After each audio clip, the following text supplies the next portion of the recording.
Muy buenos días, familia. Aquí seguimos un día más, una mañana más de viernes para seguir compartiendo, enseñando y aprendiendo sobre la palabra de nuestro Dios. Está terminando esta semana, por lo menos los días laborales, y como siempre digo, perdón si sueno repetitivo, pero es que es la verdad, de la mejor manera que podemos terminar una semana es deleitándonos en la palabra del Señor, que en esta ocasión vamos a estar leyendo el versículo 12 del Evangelio de Mateo, capítulo 15, que dice así la palabra del Señor. Evangelio de Mateo, capítulo 15, versículo 12.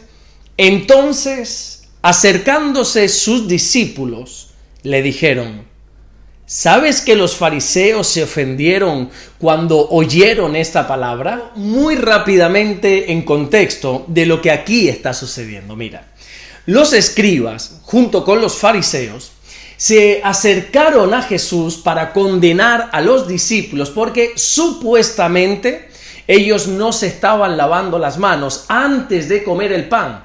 Y claro, eso para los judíos era considerado como quebrantar la tradición de los ancianos.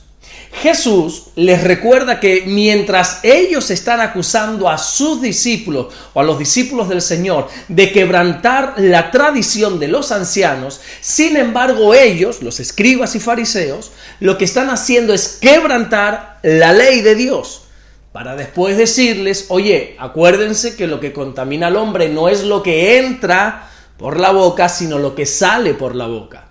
Bueno, todo esto tiene una explicación, lógicamente, que ya hemos estado viendo en los devocionales anteriores, durante toda esta semana. Pero ahora quiero que notemos, porque es algo muy curioso notar, que Mateo nos dice en este versículo que quienes se acercan al Señor ya no son los escribas, ya no son los fariseos, sino que quien se acerca en esta ocasión son los discípulos. Y se acercan al Señor porque se han dado cuenta que con esa respuesta que Jesús dio, los fariseos se sintieron ofendidos. ¡Qué tremendo!, ¿verdad? Se ofendieron aquellos que se pasaban la vida ofendiendo a los demás. Aquellos que estaban constante y permanentemente recriminando la conducta de los demás. Aquellos que estaban siempre resaltando los fallos de los demás, ahora cuando alguien les corrige en lo más mínimo, son los primeros que se ofenden y se van. Y esta ofensa no fue provocada porque Jesús les dijera, qué sé yo, algo malo, sino que simplemente se les dijo la verdad. Lo que pasa es que hay personas que no soportan la verdad. De hecho, hay gente que no se acerca a Jesús simplemente para que sus obras no sean reprendidas. Así nos lo enseña Jesús. Si tú te vas allí hasta el Evangelio de Juan, allí en el capítulo 3 y versículo 24, el Señor nos dice que todo aquel que hace lo malo aborrece la luz y no quiere acercarse a la luz para que sus obras no sean reprendidas. Aquellas personas que no quieren acercarse a Jesús, aquellas personas que no quieren escuchar su palabra, aquellas personas que no quieren ir a la iglesia, el motivo es claro y sencillo: no quieren acercarse a Jesús para que sus obras no sean reprendidas. Y es que Jesús siempre va a reprender el pecado. Mira, Jesús no vino para caerle bien a nadie, Él no vino, como decimos aquí en España, para endulzarle el oído a nadie. Jesús vino, como dice Juan en su primera carta, en el capítulo 3 y en el versículo 8, que el Hijo de Dios ha venido para deshacer las obras del diablo. Y cuando Jesús habla, siempre dice la verdad. En Él no hay mentira. Lo que sucede es que a veces, o muchas veces, la verdad duele. La palabra de Dios puede ser o bien dulce a nuestro paladar como si fuese miel, como dice Proverbios capítulo 24 y versículo 13, o por el contrario, también puede ser como ese martillo que quebranta, que rompe la piedra, como dice el libro de Jeremías en el capítulo 23 y en el versículo 29. Todo depende de cómo tú quieras recibir la palabra. Hay gente que la palabra de Dios le ofende porque corrige sus pecados. Y en vez de abandonar sus pecados, fíjate tú esto, en vez de abandonar sus pecados, lo que hacen es ofenderse con la palabra de Dios y con el Dios de la palabra. Los fariseos pensaban que Jesús, pues lo que iba a hacer era hacer lo que hacía todo el mundo, que era adaptarse a ellos. Claro, como ellos eran los líderes religiosos, todo el mundo tenía que aceptar lo que ellos decían, porque supuestamente a través de ellos la gente se acercaba a Dios. Y entonces pensaban que Jesús sería una marioneta más en sus manos, como lo eran todos los demás. Pero nosotros tenemos que entender y tener claro que Dios nunca se adaptará a nosotros, sino que somos nosotros los que nos tenemos que adaptar a Dios, lógicamente. Recuerda que somos nosotros la imagen y la semejanza de Dios. Y no podemos pretender hacer a Dios a nuestra imagen y a nuestra semejanza.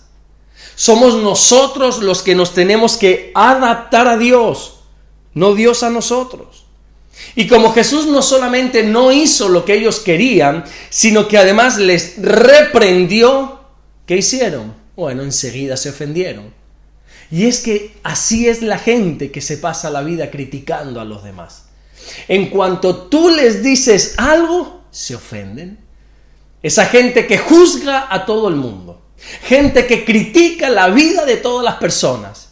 Que lo único que parecen hacer en esta vida es condenar y condenar los pecados, pero de los demás. Pero claro, cuando ellos son los reprendidos, por la razón que sea, claro, enseguida se ofenden. Y esto es lo que le pasó a los escribas y a los fariseos. Cuando Jesús los corrigió, se ofendieron. Y lo hicieron de una manera visible, de una manera para hacerse notar. Tanto es así que los discípulos de Jesús se dieron cuenta. Mira, nota algo, bueno, que seguro que ya lo sabes. El que siempre está acusando a los demás es el primero que se ofende cuando les dices algo, ¿verdad? Ahora, ojo aquí. Jesús no los ofendió de una manera violenta. La intención de Jesús no era ofender a los escribas y fariseos. La intención de Jesús era corregir lo malo que había en ellos.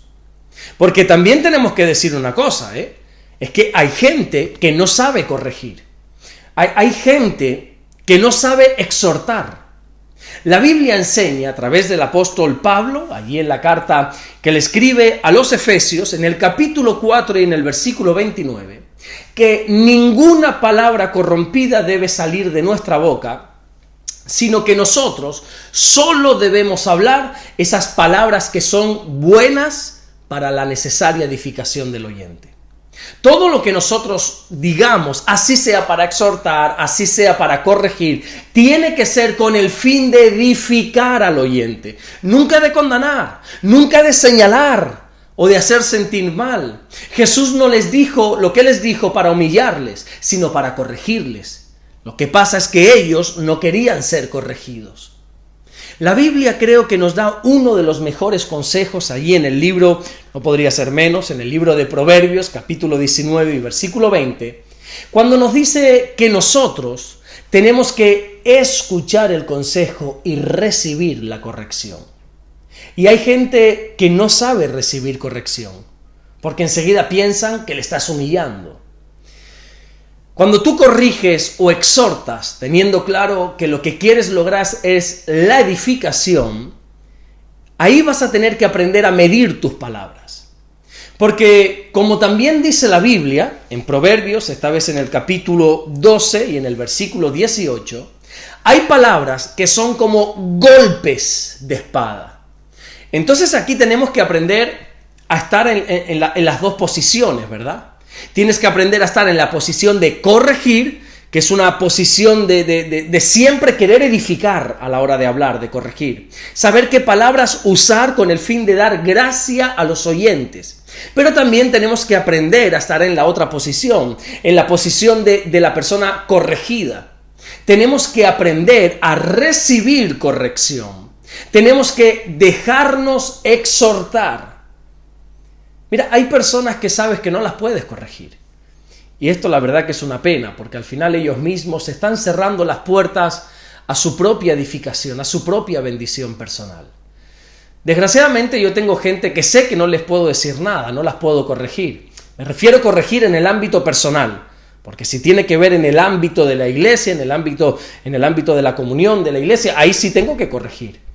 Pero hay personas que en lo personal no se les puede decir nada, porque enseguida lo que van a hacer es ofenderse.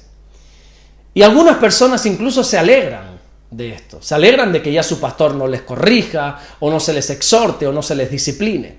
Sin embargo, la Biblia dice algo bastante caótico de esto, en la carta a los Hebreos, en el capítulo 12 y en el versículo 8, cuando dice que si se nos deja sin disciplina, entonces somos bastardos y no hijos. Si ya tu pastor no te puede corregir, tienes que analizar bien si verdaderamente eres un hijo de Dios. Déjate corregir, déjate exhortar, deja que tu pastor, deja que tu entorno pueda corregirte y exhortarte, porque es para tu necesaria edificación. Déjate de ofender por todo de una vez. Déjate de hacerte la víctima por todo, porque lo único que Dios quiere de ti es bendecirte, es pulirte como se pule el oro, como se pule la plata, es quitar todo lo que está mal de nuestra vida para poder hacer de nosotros unos mejores hijos. Por eso es tan importante dejarnos corregir y no tomar esa conducta infantil, esa conducta de los fariseos, de que a la primera que se nos diga algo, me ofendo, me doy la vuelta y me voy. Seamos sabios y aprendamos a recibir corrección. Amén. Vamos a orar en esta mañana y vamos a darle gracias a nuestro buen Dios. Señor, te damos las gracias porque tú eres bueno, Señor. Gracias porque todo lo que tú quieres para nosotros es bendecirnos. Tú quieres edificar nuestra vida. Señor, oramos en el nombre de Jesús para que tú nos des sabiduría, sea en cual sea que estemos situados ahora mismo, si estamos en el momento de corregir o de ser corregidos. Danos sabiduría para actuar siempre con madurez. Si es el caso de corregir, danos sabiduría para que todo lo que digamos sea con el fin de edificación, nunca de condenación. Y si necesitamos ser corregidos, Señor, danos la madurez necesaria para poder recibir esa corrección. Gracias te doy, Señor, por todo lo que tú estás haciendo. Y gracias por todo lo que vas a seguir haciendo. Te bendigo y te adoro desde primera hora en la mañana. En el nombre de Jesús. Amén y amén. Que Dios te bendiga, nos vemos Dios mediante ya el próximo lunes, la próxima semana, para seguir compartiendo. Si Dios nos sigue regalando esta bendición de tener el canal abierto, de tener las redes sociales abiertas, hasta que Dios lo permita, vamos a seguir predicando la palabra, que para eso he sido llamado, para predicar la palabra. Así que Dios mediante, nos vemos el lunes que viene, y como cada viernes te aconsejo, te exhorto, recibe corrección en este momento, te exhorto a que te congregues el domingo, a que no haya ni una sola razón, ni un solo motivo, ni una sola excusa para no congregarte este domingo. Coge a tu familia, coge a los tuyos y vete a tu iglesia local, a esa congregación local, y juntos vayan a adorar al Señor y a escuchar su palabra. Nos vemos el lunes, Dios mediante. Bendiciones.